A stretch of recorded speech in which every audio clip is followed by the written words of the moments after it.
Was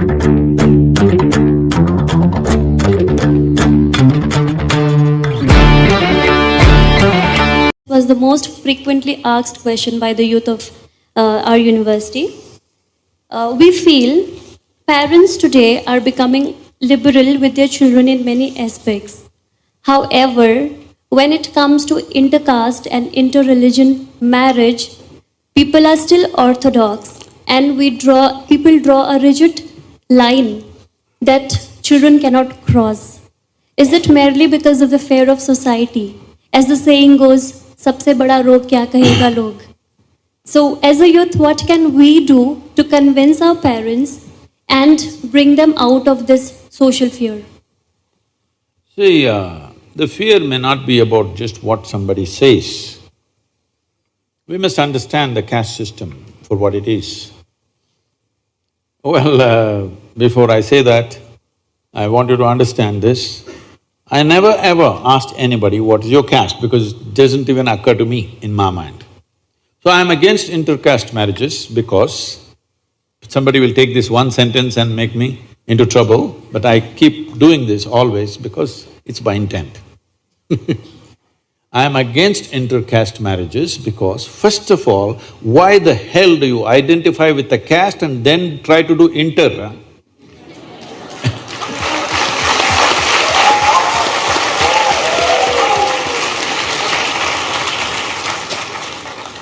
When I was young, if I wanted to marry somebody, I won't even bother what the caste is, I never asked. Actually, this happened to me.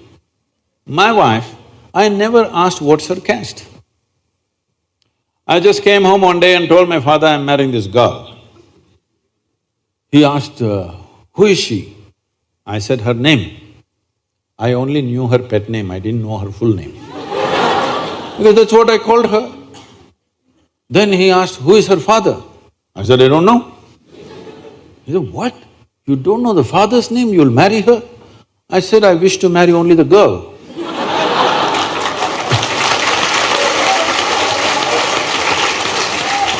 I don't wish to marry her father, nor his property, nor his kanda, nor anything, I'm just marrying the girl.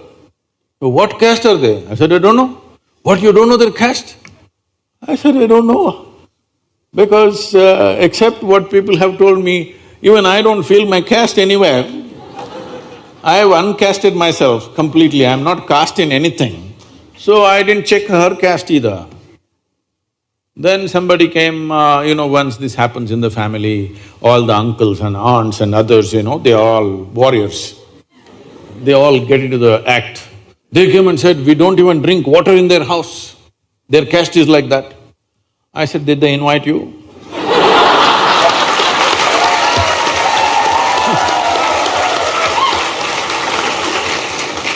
They have not invited you to come home.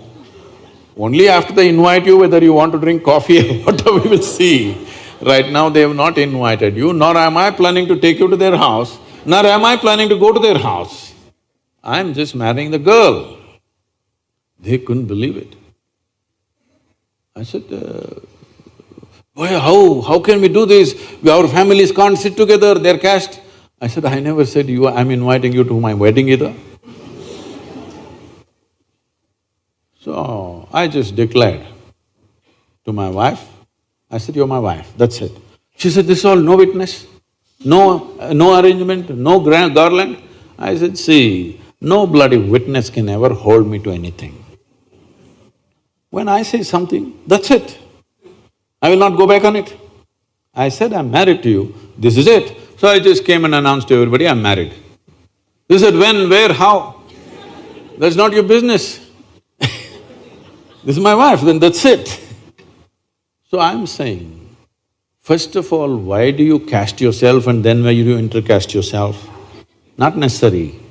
But there is a social situation, that is, in this country, why this caste system stuck on like this is, this was the only means of transmitting skills.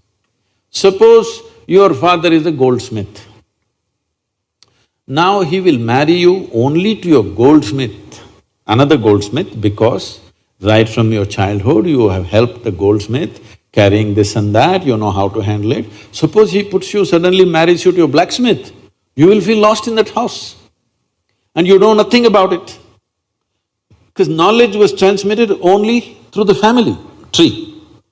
Today, we don't know what his father is, but now he's become an engineer. We don't know what your parents are, now you're becoming a bio thing, because we have institutions which transmit knowledge. When there were no such institutions, family was the only institution transmitting knowledge, so we didn't want to corrupt that, so we maintained that. Now that is irrelevant. One part of the caste system has become irrelevant. Another reason why people are sticking to the caste is because there's no social security in the country. If tomorrow something goes wrong with your life, okay, you married some strange boy, and if something went wrong with your life, you fell ill or he fell ill or accident happened, something happened, now the only people you can fall upon is your clan. You go and knock on somebody else's door, they won't open their door. You have to go to your caste.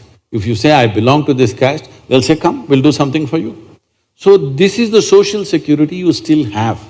So in urban areas, it may not matter because you have insurance and this and that, but in rural areas, if you just break away from your caste completely, you are completely on your own. If something goes wrong, there's nobody going to stand up for you. So this is the social security system. Don't try to worry about this destroying caste system by intercaste, all this. If you create a proper universal social security system, caste will die a natural death. Nobody has to kill it, it will just go.